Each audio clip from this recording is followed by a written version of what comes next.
Ողջույն գործարար ալիքի եթերում Mix Marketing-ն է, ես Գայանե Դաջունցն եմ։ Սիրով ցանկանում եմ ներկայացնել իմ հյուրին Մարինան Գալստյան, կրթական հետազոտությունների եւ խորհրդատվությունների կենտրոնի հիմնադիր տնօրենը։ Ողջույն Մարինա։ Ողջույն։ Հիշեցման կարգով նշեմ, որ այս տարի տարեսկզբին, եթե չեմ սխալվում, մենք Մարինայի հետ ունեինք հաղորդում, որի շրջանակներում ներկայացնում էինք երիտասարդների շրջանում իրականացվող մի հետազոտության նախնական արդյունքները։ Մեր ռադիոլսողներին եւ ռադիոդիտողներին սիրով խոստացանք, որ արդյունքների ամբողջական պատրաստ լինելուն պես ես Մարինային կհրավիրեմ եւս մեկ անգամ եւ մենք արդեն կքննարկենք այս հետաքրքիր, կարծում եմ բոլորին հետաքրքիր հետազոտության արդյունքները։ Ողջույն Մարինա։ Ողջույն, շնորհակալ եմ հետևողական հրավիրելու համար։ Ես էլ եմ, այո, ես էլ եմ շնորհակալ, ինչպես ես։ Շնորհակալ։ Ահա։ Դե սկսենք հետազոտությունից։ Ես ուղղակի այսպես որպես ներածական նշեմ, որ հետազոտությունը իրականացվել է 13-ից 35 տարեկան երիտասարդների շրջանում 2025 թվականի տարեվերջին։ Արդեն Մարինան ավելի մանրամասն կխոսի ինչ մեթոդով, ինչ ընտրանքի չափով, խնդրեմ Մարինա։ Շնորհակալ եմ կրկին հրավերի համար։ Այո, մենք ավարտեցինք անցած տարի հոկտեմբեր, նոյեմբեր ամիսներին դաշտային աշխատանքները տեղի ունեցան 1000 երիտասարդի շրջանում, առցանց հարցում իրականացվեց 13-ից 35 տարեկան։ Կրկին հիշեցնեմ, քանի որ երիտասարդական քաղաքականության մասին օրենքով երիտասարդ սահմանվում է այս տարիքը, մենք փորձեցինք եւս ընդգրկել հետազոտության մեջ այս տարիքային խմբին։ Իհարկե, բացի քանակական հարցումը, նաեւ որակական հետազոտություն է իրականացվել, խմբային քննարկումներ եւ անհատական հարցազրույցներ։ Ընդհանրապես հետազոտության նպատակն էր հասկանալ այսօրվա երիտասարդին, բացահայտել կարիքները ու նաև ինչ նպատակներ, ձգտումներ, հնարավորություններ են տեսնում այսօրվա երիտասարդները։ Մի մարդ, որը շարունակաբար վերջի 10 տարին այս ոլորտն եմ ուսումնասիրում եւ այս խումբը երիտասարդների, հետաքրքիր է նաեւ որոշակի տվյալների փոփոխություններ տեսնել եւ որոշակի տվյալների հաստատումներ։ Այս տեսանկյունից էլ կփորձեմ որոշ բաներ կիսվել ձեզ հետ, որտեղ իսկապես հետաքրքիր էր ինչն է փոփոխվել։ Մի կարևոր վերլուծական շրջանակ էինք ընտրել, դա հետպատերազմյան հասարակությունների բնորոշ խնդիրներն էր եւ առանձնահատկությունները, որը ամփոփեցինք բազմաճգնաժամային հասարակությունների այդ կոնցեպտուալ շրջանակի մեջ, այսպես փորձեցինք հասկանալ ինչպես են դա ազդում, ճգնաժամերն ազդում երիտասարդների վրա, որտեվ 18 թվականին եղան փոփոխություններ, 20 թվականին ոչ միայն պատերազմներ, այլ նաև դրան նախորդեց եւ նաև զուգահեռ գնում էր համավարակը, այսինքն այնպիսի մի փոփոխություններ էին, որը ազդում է բոլոր ոլորտների վրա։ 10 տարի, բայց շատ տարբեր կարևոր ցավալի, ոչ ցավալի իրադարձություններով լի, այո, 16 թվականին եթե քարորիաներ հիշենք, այո, իսկապես եւ հետաքրքիր է նաեւ դիտարկել այլ հասարակություններում այս բազմաճգնաժամը որպես վերլուծական շրջանակ, ինչպես է դա ազդում, որովհետեւ գիտենք ճգնաժամը իր մեջ ոչ միայն այդ մարտահրավերներ պարունակում, այլ նաեւ այդ հնարավորությունը փորձեցինք հասկանալ կարիքների տեսանկյունից ինչ կարիքներ ունեն երիտասարդները, բայց ինչ հնարավորություններ են իրենց առջև բացվել այդ ճգնաժամերի ժամանակ, ինչպիսի դիմադրողականություն է այդ resilience-ը հիմա շատ կարևոր եւ ակտուալ է եւս հայեցակարգ է, ինչպիսի նոր դիմադրողականության վրա ազդող մեխանիզմներ են իրենք երիտասարդները մշակել եւ ինչպիսի ինստիտուցիոնալ մեխանիզմներ կան, քանի որ հետազոտության կարևոր մաս է կազմում նաեւ առաջարկությունները, ինչպիսի միջամտություններ, ծրագրեր կարելի է իրականացնել այսօր, որոնք ակտուալ են եւ հասցեագրելուն են ուղղված երիտասարդների կարիքներին։ Մարինա, նախքան տենց ինչ որ թվերի անդրադառնալը ես կցանկանայի, որ նշես այն ամենա այսպես զարմանք առաջացնող արդյունքը, որ քո մոտ վերլուծություն իրականացնելիս առաջացրել է, որ ցուցանիշից ես հատկապես զարմացել։ Գիտեք, ընդհանուր երբեմն այդ հետազոտողի մոտ մեկ-մեկ լինում է, չէ, որ դա ծուղակներից է, որ քեզ թվում է դու ոնց որ թե գիտես ինչ տվյալ կստանաս, ոչ թե փաստացի թվերի մասն եմ խոսքում, այլ այդ զարմանալու էմոցիան, ոնց որ դու մտածում ես, որ դժվար է ապրես, բայց ընդհանուր այս փուլում ես հետազոտությանը այդ կանխակալությունը որոշեցի, այսպես ինքնարեֆլեքսիա անեմ եւ այսպես ամեն ինչից զարմանամ, որովհետեւ նույն տվյալը այս պահին եւ 10 տարի առաջ թվային արտահայտում կարող է նույնը լինի, բայց դրա իմաստային նշանակությունը տարբեր լինի։ Օրինակ բերեմ, կամավորական աշխատանքների մասնակցությունը մշտապես գրեթե նույն թիվն է եղել, շատ քիչ տոկոսն են երիտասարդների, չգիտեմ, 10%, 15%, 20%, որ կամավորական աշխատանքներում է մասնակցել։ Բայց պատերազմից հետո, ճգնաժամերից հետո, այն իմաստը, որ դրվում է կամավորական աշխատանքներում, այն ժամանակ, եթե դա ինչքան հիշում մենք եւս զրուցել ենք այդ մասի եւ ես նաեւ այլ առիթներով ասել եմ, դա միշտ ածանցիալ է եղել աշխատանքի գտնելուն զբաղվածությանը։ Թվային ցուցանիշը նույնն է մնացել, բայց այն իմաստը, որ երիտասարդները դնում են կամավորական աշխատանքներին այժմ էլի եմ ասում տենդենսի տեսանկյունից ոչ թե բոլորն են այդպեսին ավելի շատ այդ հանրօգուտ աշխատանք կատարելն է գիտակցումը արդեն որ ինչի համար է այս կամավորությունն ոչ թե իմ որոշակի զբաղվածության խնդիրները լուծելու համար այլ հանրօգուտ աշխատանք կատարելու համար եւ եթե մենք հիշենք 88 թվականին ինչպիսի կամավորական մեծ ալիք կար երկրաշարժի ժամանակ առհասարակ միշտ գրքերում էլ նշվում է որ կամավորությունը Հայաստանում արտակարգ իրավիճակների ժամանակ է միշտ ավելի դրսևորվել եւ մենք այժմ եւս այդ հանգամանքը կարող ենք ֆիքսել որ թվային ցուցանիշը միգուցե նույնն է բայց իմաստային եւ նշանակությունը որը կար սա շատ կարեւոր է որովհետեւ այդ համախմբվածությունը որի մասին այդ պարակտման մասին որի մասին անդադ նշվում է չէ հասարակությունը բևեռացված է այժմ այսպես բոլորը այդ ատելության խոսքը շատ դոմինանտ է եւ այլն կարեւոր է նշել այդ լուսավոր կետերը նաեւ որը կա այսօր երիտասարդների շրջանում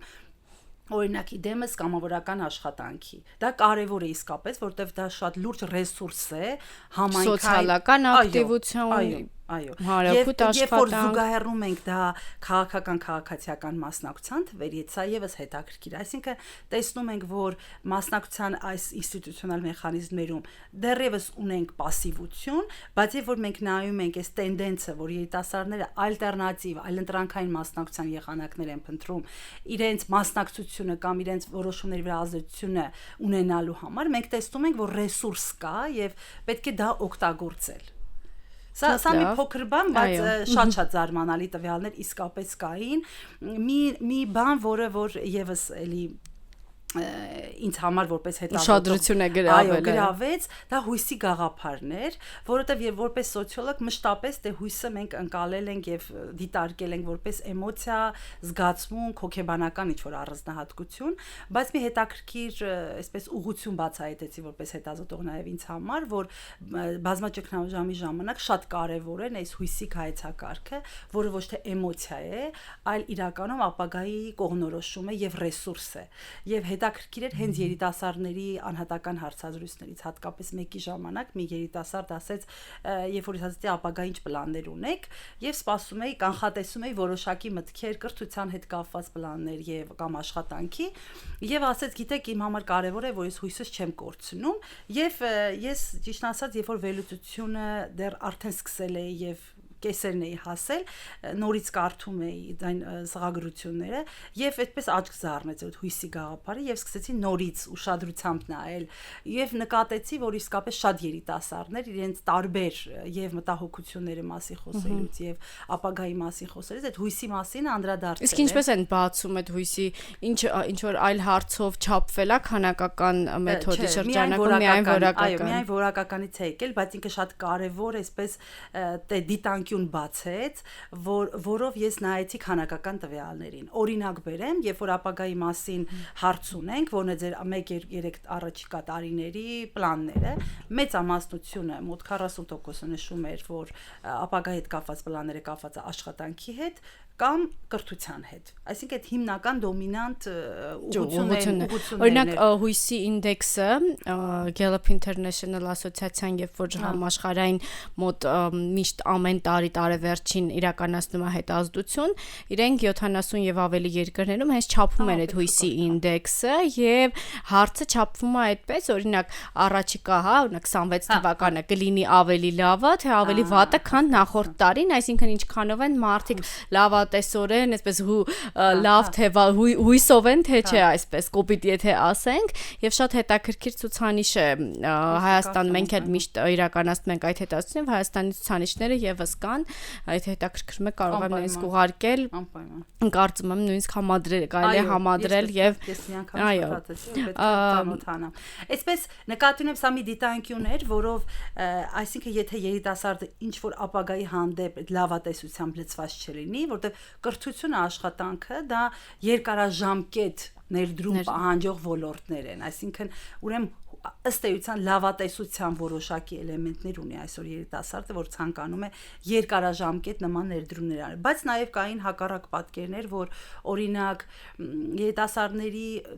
տեսեք, ամուսնության մի հատ լրիվ այլ թեմայի անդրադառնանք, շարունակաբար ամուսնության տարիքը, միջին տարիքը գնալով բարձրանում է։ Մոտ 10 տարի առաջ աղջիկների մոտ 26, տղաների մոտ 29 էր, այժմ 29 եւ 32 է համապատասխանաբար։ Այսինքն մենք տեսնում ենք իհարկե մի գործոնով չի պայմանավորված, մենք հասկանում ենք, որ եւ գլոբալ տենդենսը կա եւ այլն,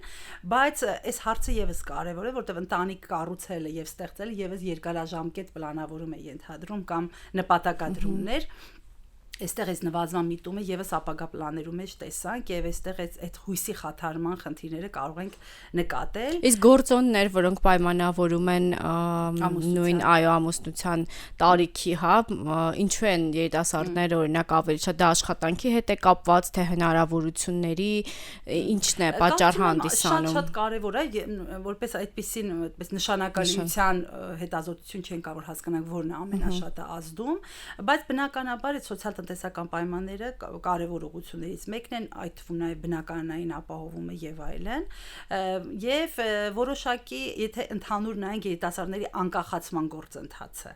որովհետեւ ըստ էության երիտասարդը ուզում է անկախ լինել ֆինանսապես, տնտեսապես, նոր կառուցել իր ընտանիքը, իսկ քանի որ հետազոտության մի կարևոր բաղադրիչ երիտասարդների անկախության ինդեքսն է, սա եւս հետաքրքիր էր դիտարկել, որ շատ փոքր չնչին տարբերությամբ 22 թվականի հետ համեմատած անկախության ինդեքսը որոշակի հետընթաց է ապրել եւ դիտարկում ենք, որ սա էլ կարող է ազդեցություն ունենալ ոչ միայն իհարկե սոցիալ-տնտեսական, որտեղ կրկին գլոբալ տենդենսներից չեն կարող մենք այսպես խուսանավել, ընդհանուր գլոբալ տենդենս կա, ամուսնության միջին տարիքն է բարձրանում, առաջին անգամ այրանալու տարիքն է, միջին տարիքն է համապատասխանաբար արդեն բարձրանում։ Այո, բարձրանում, այսինքն ընդհանուր գլոբալ տենդենսներ դե կան, բայց նաև ցավալիորեն, որտեվ գիտեք, ինչքան է քննարկում ծնելիության խնդիրը, դեմոգրաֆիական խնդիրը, ըստ էության այդ ազգային անվտանգության թեմաներից մեկն է իրականում,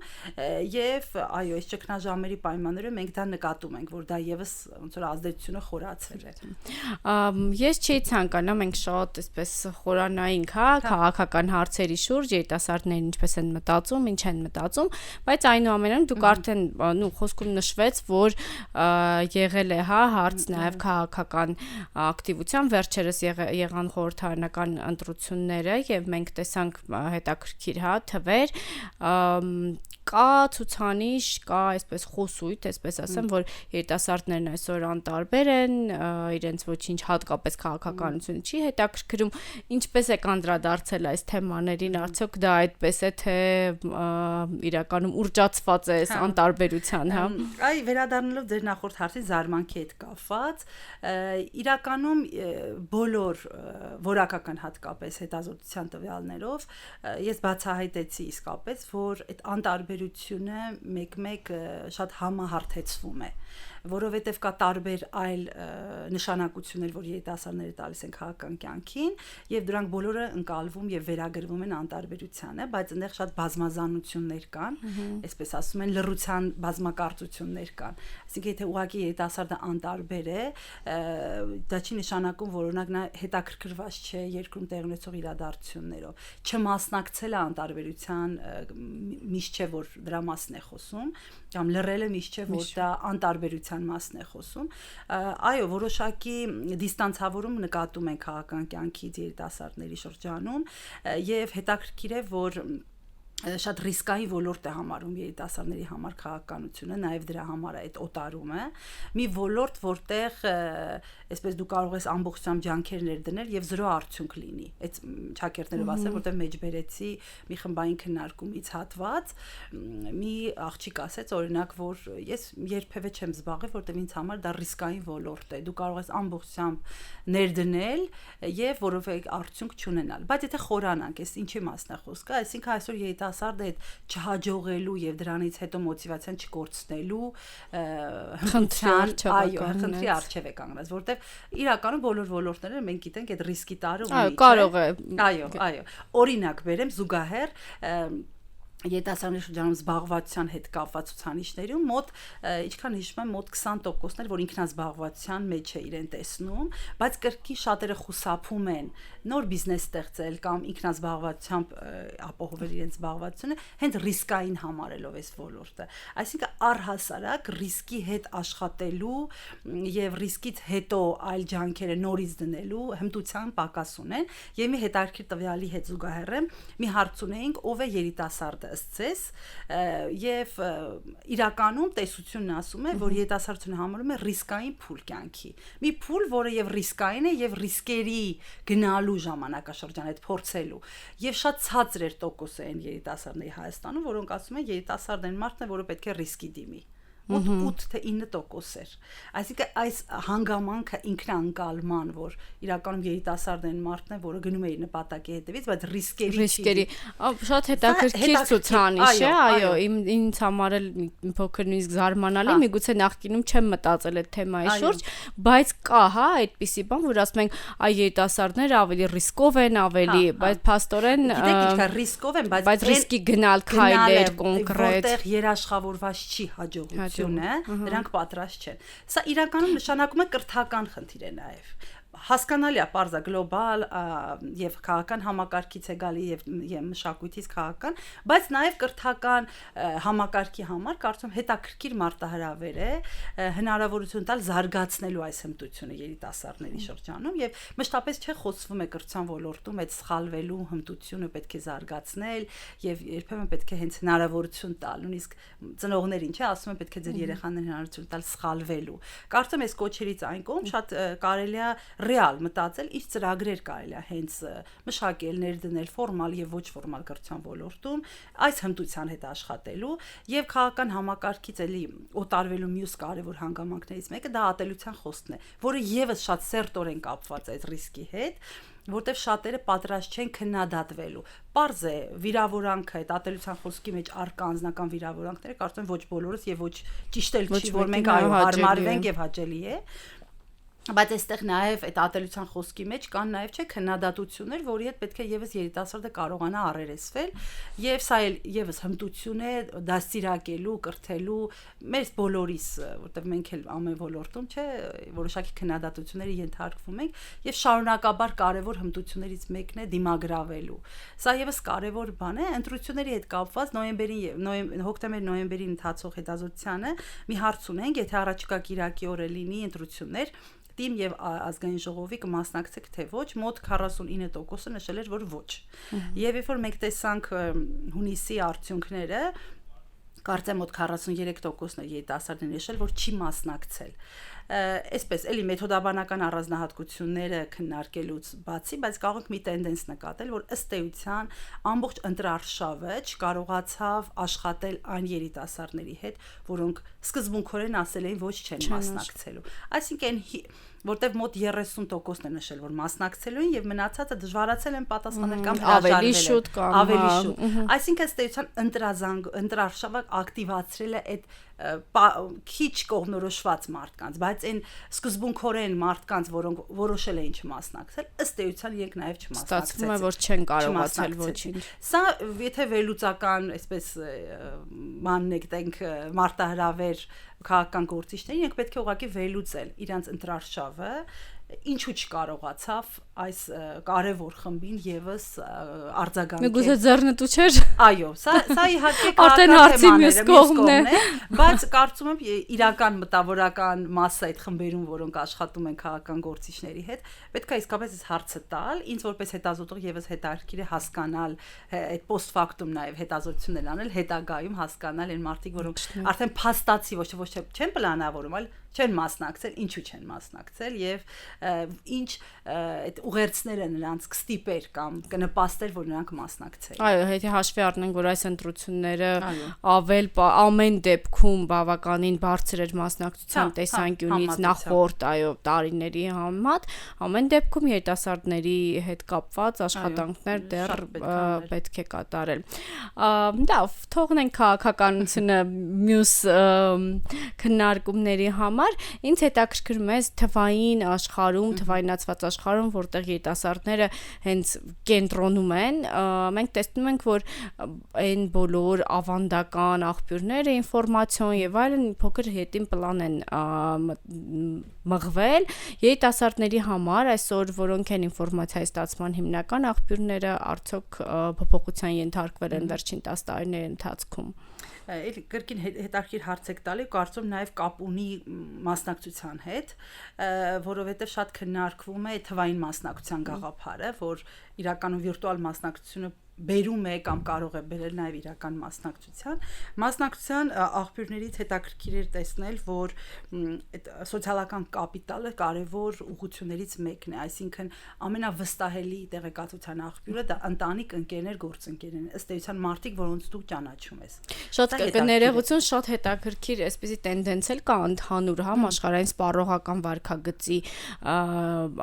տեսանկյունից, որ մարդիկ այլևս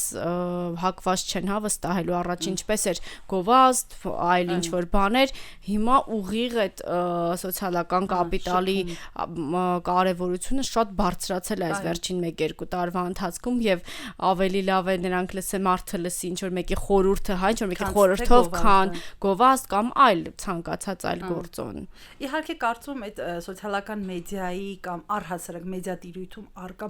տեղեկատվության բազմազանությունն է, որը այսպես ապակողնորոշում է մարդուն եւ քանի որ շատ խոսվում է հիմա ապա տեղեկատվության մասին եւ այդ գերզգուշավորությունը բերել է նրան, որ արդարացված էր ըստ էության, այդ ճգնաժամերի ժամանակ էլ չէ։ Մենք հիշում ենք թե եւ պատերազմի ժամանակ եւ այո համավարակի ժամանակ ինչքան շատ էր այդ աղմուկը, այսպես ասած, տեղեկատվական եւ ըստ էության այդ ճշմարտության հետևից գնացող երիտասարդը նախընտրում է այո այդ անհատական շփումներից կամ այն մարդկանցից ինֆորմացիա ստանալ, որին արդեն իսկ վստահում է։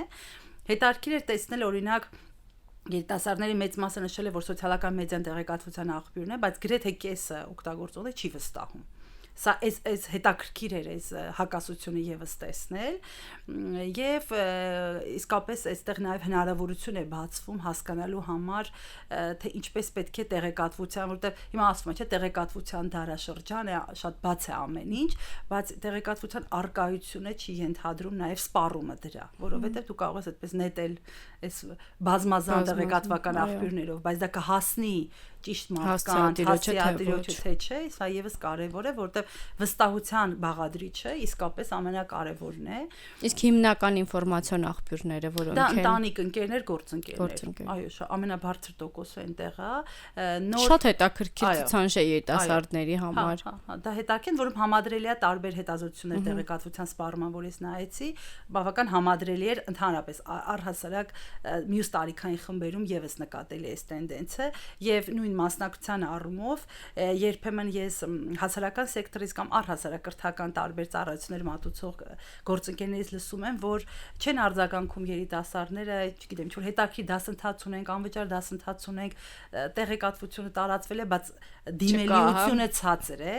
Կարծում եմ, այս խնդիրը այսպես հենց այստեղ է թաքնված, որ ուղակի տարածել է ինֆորմացիայի, այլևս երաշխիք չէ, որ դու կհասնես այն մարդուն, որը իրականում իրական շահառուներ է, այս ծրագրի, չգիտեմ, ինչ որ մի ծրագիր է կամ դասընթաց է կամ որոշակի երկարաժամկետ ինչ որ գործընթաց, որին դու ուզում ես մասնակից լինի երիտասարդը։ Իսկ ժամանցի տեսանկյունից ինչպես են երիտասարդները նախընտրում անցկացնել իրենց ժամանցը։ Ժամանցի հետ կապված այ հետաքրքիր բացահայտում, որ ասեցիք, իսկապես այն էր, որ ժամանցը դիտարկվում է որպես բոլոր կարևոր ֆունկցիաներից, դերերից դուրս գտնվող առկա ժամանակը։ Այսինքն ես հիմնականում ուսանող եմ, ամբողջ ժամանակս ծախսում ուսանողական կյանքի վրա, կրթական գործընթացի վրա, ինչ մնում է ազատ, ես դա եմ համարում։ Համատեղում չի դա։ Համատեղում չի եւ պլանավորում չի, այսինքն ես չեմ պլանավորում ազատ ժամանակը, իսկ ազատ ժամանակը իրականում իսկապես կարեւոր է նաեւ այդ ստեղծագործական հմտությունների զարգացման համար, ինքնության ձևավորման համար, հիմնական մասը իհարկե դա ընտանիքի եւ ընկերների հետ շփումն է, սոցիալական մեդիայում անցկացրած ժամանակն է եւ մի հետաքրքիր էլի նորություն, որը օրինակ հետաքրքիր էր, երբ որ հարց ունեինք, եթե հավելյալ կամ ֆինանսական միջոցներ ունենայիք, ինչպես կցանկանայիք անցկացնել ազատ ժամանակը, բնականաբար դա ճանապարհորդությունն է, որովհետև մենք տեսնում ենք այս ճանապարհորդությունը եւ Հայաստանում եւ Հայաստանից դուրս կարևոր ցանկությունների մեջ է մտնում երիտասարդների, բայց նաեւ մի ուղղություն կա նոր հմտություններ սովորելն է։ Այսինքն շատ երիտասարդներ այո ժամանցի ազատ ժամանակը ցանկանային կազմակերպել նաեւ կրթական որոշակի նպատակով։ Եվ ցանկալի իհարկե դասընթացների շարքում ամենաշատը նշվել է օտար լեզուները, մեդիա բովանդակության մշակումը, սա եւս շատ կարեւոր է, գովազդելու, ինքնաներկայանալու հմտությունները, այսինքն ամեն ինչը շատ կարեւոր է աշխատաշուկայի մրցունակ մասնագետ լինելու համար, որովհետեւ նույն բլոգերությունը հիմա շատ է չէ քննարկվում, որ բոլորը բլոգեր են եւ այլն, բայց մի բան կար պետք է գիտակցենք, որ բլոգերների մի խումբ դա մարդիկ են, որոնք ունեն իրենց հիմնական մասնագիտությունը եւ մեդիա բովանդակություն են ստեղծում իրենց մասնագիտությունը ներկայացնելու համար։ Այսինքն դուք սոցիոլոգիա կարող եք հենց ձեր սոցիոլոգիական հետազոտություն ներկայացնել։ Ըստ էության դուք բլոգերություն եք անում, բայց ձեր շարժառիթը կիսվում փորձով, այո, այսինքն անկախ մասնագիտությունից մեդիա բովանդակություն ստեղծելը կարևոր ցանկությունների մեջ է մտնում երիտասարդների համար։ Մի շատ հետաքրքիր հարցի եք անդրադարձել հետազոտության ընթացքում, վերջին 1 ամսվա ընթացքում որքան հաճախ եք զգացել եւ տարբեր էմոցիաների շուրջ է հարցը։ Ես այստեղ շատ հետաքրքիր տվյալներ եմ տեսնում, ուրախություն նշվել է հարցվողների 47.1%-ի կողմից, հա, ամեն օր, գրեթե ամեն օր, բայց նաև այստեղ մեծ ցուցանիշ է հոգնածություն, թուլություն, որը հետաքրքիր է, ինչպես է մեկնաբանվել, եթե ինչ-որ կերպ մեկնաբանվել է որակականի ընթացքում, եւ նաև քիչ չէ զայրույթ, վրդովմունք ցուցանիշը, արդյոք սա ունի ինչ-որ պատճառահետևանքային կապեր, ինչպես է բացատրվել։ Հետաքրքիր էր, իհարկե հոգեկան առողջության կամ հոգեկան բարեկեցության հետ կապված հարցերը չէինք կարող չներառել, որտեղ նույն հետպատերազմյան հասարակություններում կարևոր ուղղություն է սոցիալ-հոգեբանական բնութագրերը, այս դեպքում երիտասարդների, եւ այս թեմային է առնչվում այն հարցերը, որ դուք ընթերցեցիք։ Այո, ուրախությունը հետաքրքիր էր, որ տեսնել նաեւ դրական զգացմունքները դոմինանտ են եւ գերակշռում են, բայց նաեւ իհարկե չէին կարող չնկատել, որ այդ ընդհանուր առմամբ բացական որոշակի էմոցիաներ եւս կան, տագնապ, զայրույթ, հոգնածություն, եւ երբ մենք եւ անհատական հարցազրույցներով եւ խմբային քննարկումների ժամանակ փորձեցինք հասկանալ աղբյուրը, իհարկե դա գալիս է նաեւ բազմազբաղ լինելուց եւ որ օրինակ ուսանողների մոտ 30%-ը ըստ մեր հետազոտության եւ ես նաեւ կրկին կարողացանք համադրել այլ հետազոտություններով աշխատում է։ Այսինքն այսօր ունեն երիտասարդներ, որոնք եւ սովորում են եւ աշխատում են։ Սա միանշանակ ստրեսի այդ հոգնածության կարող է ազդել։ Եվ մի առանձին խմբային քննարկում արեցինք այս աշխատող ուսանողների հետ եւ հասկացանք, որ իսկապես դա հիմնավոր է, որովհետեւ մարդիկ ըստ էության իսկապես ժամանակ չունեն։ Բայց երբ որ մենք հարցրեցինք, օրինակ ինչպես եք ձեր ազատ ժամանակը կազմակերպում, երիտասարդներն ասացին, որ մենք կազմակերպում ենք այնպես, որպեսզի ազատ մտածելու ժամանակ չունենանք։ Եվ դա էլ օրինակ ինձ համար զարմանալի։ Մի կողմից իրենք զբաղվածությունը իրենց այնպես են կառուցում, որ իսկապես մտածելու։ Ես հարցրեցի ինչու, որովհետև հետաքրքիր էր այդ միգուցե այդ կարծրատիպը կա, որովհետև ես կառուցում եմ առհասարակ իմ կյանքը այնպես, որ մտածելու ժամանակ անպայման ունենամ, ինչքան էլ հոսքը շատ արագ է, բայց ինչ որ ժամանակ օրվա մեջ կամ այդպես զբաղված գրաֆիկում ես նախընտրում եմ իսկապես ժամանակ տրամադրել մտածելու, այդպես դասավորելու։ Եվ հասկացա, որ դա եւս է դիմադրողականության մասն է խոսքը։ Երիտասարդը այսօր պատրաստ չի առերեսվելու այն մտքերի հետ, այն մտահոգությունների հետ, որ ունի ինքը ներսում։ Որտեւ ես հարցեցի, իսկ ինչի մասին չեք ուզում մտածել, ասացին դե տարբեր, կստացվի մեր մոտ այս բանը թե չէ։ Այո, իրականությունից հետաքրքիր է այդ հոգնածությունը եւ իհարկե սոցիալական մեդիան, որի մասին հիմա սեղանից մի գիրք է, որը բեսթսելեր է համարվում եւ ուրախ եմ, որ նաեւ թարգմանվեց, Հայթի հիմա թարգմանվել է դա իհարկե որպես տագնապած սերունդ կամ անհանգիստ սերունդ եւ շատ մանրամասն հեղինակը անդրադառնում է հոգնածության աղբյուրին, որը անընդհատ սոցիալական տիրույթում կամ սոցիալական մեդիայում լինելն է։ Իսկ մենայ այս աղմուկը, ինֆորմացիոն աղմուկը ցանկացած տեղ ամեն ինչ վերում է հոգնածության։ Շատ հետաքրքիր է, ես տեսնում եմ, որ աղջիկների շրջանում բացասական զգացողությունները ավելի հաճախ են հանդիպում, աղջիկները ավելի էմոցիոնալ են, ավելի այսպես շատ այդ Հայթի գրքում էլ դրա մասին կա, որ սոցիալական մեդիայում ավելի շատ սոցիալական մեդիայում ակտիվությունը ավելի շատ ազդել է աղջիկների հոգեկան առողջության վրա եւ երբ որ ես դա ընթերցեցի ու զուգահեռներ տեսա, որ իսկապես այսօր աղջիկներն ավելի այդ ստրեսայնությունը ավելի հատուկ է կամ հոգեկան բարեկացությունը ավելի խաթարված է աղջիկների շրջանում, քան տղաների։ Եվ համատվելու որը եւս կարծում սոցիալական մեդիայի բերած խնդիրներից մեկն էր նաեւ անընդհատ համատվելու մարտահրավերը, որը այսօր շատ երիտասարդների համար այդ ստրեսի աղբյուր է նաեւ, երբ որ իրենք թերթում են էջերը եւ տեսնում են ինչ որ մարդ, որը համարյա իրենց տարիքին է, չգիտեմ, իրենք կիսվում է իրենց հաջողություններով, աշխատում են, սովորում են, անդադ հաջողություններ ունեն, սա եւս այդ անդադ համատվելը եւ ստրեսի աղբյուր է առաջացնում նաեւ երիտասարդի, կարծում եմ հենց աղջիկների համար։ Այո։ Եվ վերջին հարցը, որին կցանկանայի անդրադառնալ հետազոտության ընթացքում, որը տրվել է, առողջական վիճակի գնահատումն է, հարցվողների կեսից կեսը ուղիղ լավ է գնահատել, մոտ 1/3-ը շատ լավ է գնահատել, դա կարծում եմ շատ լավ ցուցանիշ է, բայց մենք ունենք նաև բավարար, շատ փոքր ցուցանիշներ, այստեղ եւ կա որոշակի կապ է եկամտի մակարդակի եւ առողջության ինքնագնահատականի հետ որոշակի կապ, ինչպես սա կմեկնաբանեք։ Այո, դա էլ էր հետաքրքիր, շատ ուրախալի է, որ իսկապես առհասարակ առողջության գնահատումը միշտ ինքնագնահատման ձևով է հետազոտություններում չափվում եւ մենք տեսնում ենք դրական միտումը, որ ավելի հստակ է, որ երիտասարդները առհասարակ իրենց առողջ են համարում կամ բարձր են գնահատում, բայց նաեւ նկատեցինք, որ որոշ երիտասարդներ գնահատել են ցածր եւ դա կապ այո, եւ դա կապ ունի եկամտի աղբյուրի։ Դա ինքնաընկալման իհարկե հարց է, այսինքն ըստ էության են երիտասարդները, որոնք իրենց եկամուտը ավելի ցածր են համարում եւ համարում են ընդհանրապես եւ կյանքի որակի ցածր եւ առողջության ինքնագնահատականը եւս ցածրանում, բայց նաեւ հիմնավոր է, որովհետեւ մի այլ տվյալներ ունենք, որ ֆիզիկական ավելի ակտիվ են երիտասարդները, որոնց եկամուտն ավելի բարձր է։ Այսինքն ըստ էության այն երիտասարդները, որոնց եկամուտը ավելի բարձր են, ավելի շատ են ֆիզիկական ակտիվությամբ զբաղվում։ Սպորտ եւ այլն կարող են իրենց թույլ տալ։ Այո, այսինքն միջնորդավորված կապ ունի նաեւ եւ ֆիզիկական ակտիվությունը եկամտի հետ եւ բնականաբար միանշանակ այդտեղ սնունդն է նաեւ ներառվում։ Այո, որտեղ երբ որ մենք տեսնում ենք նաեւ առողջապահական համակարգի գնահատումը,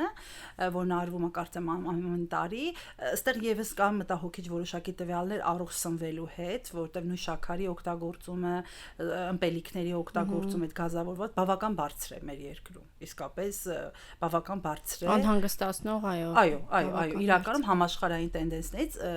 տեսնում ենք, որ շատ բարձր են երիտասարդներ, որոնք նույն ծխախոտի օգտագործումը բարձր է ու տենդենս կա եւ անառողջ սնվել է, այսպես ասեմ, եւ դրա կարծում բերել է հենց այս խնդիրներին։ Կրկին դա համաշխարհային տենդենս է, այդ пассив ապրելակերպը որը կարծում եմ մարքեթինգային որոշակի իրականում արշավների արդյունք է նաև, որ մենք տեսնում ենք որոշակի բաներ հենց ապրելակերպ թելադրվում է մարքետոլոգների կողմից։ Այո, անչափ շնորհակալ եմ Մարինա, կարծում եմ շատ հետաքրքիր տվյալներ քննարկեցինք, որը հետաքրքիր է։ Եթե հնարավորություն կա այս տվյալները տեսնել, խնդրում եմ նշեք մեր ռադիո լսողներին, դիտողներին, որտեղ կարող են ավելի մանրամասն ծանոթանալ եւ այսքանով արդեն կավարտվենք մեր ժամանակը ցավոք ավարտվեց այո առաջիկա օրերին արդեն ամբողջությամբ գրքի տեսքով հրապարակվելու են արդյունքները անպայման մենք մեր կայքեջում եւ ունկնդիրներին ձեր կտարածենք որպեսզի տեսնեն տպագրվելու է գիրք լինելու է շնորհանդես բացառիկ այսօր ինֆորմացիա եմ տալի մինչ այժմ չէինք ասել բայց արդեն չգիտեմ օրերի հարց է որ հրապարակվելու է եւ հասանելի կլինի ամբողջությամբ որտեվ դեռ իսկապես շատ արդյունքներ որ կան, որը կարծում շատերին կհետաքրքրի։ Միանշանակ, անչափ շնորհակալ եմ հետաքրքիր զրույցի համար, իսկ մենք կհանդիպենք հաջորդ շաբաթ, տեսություն։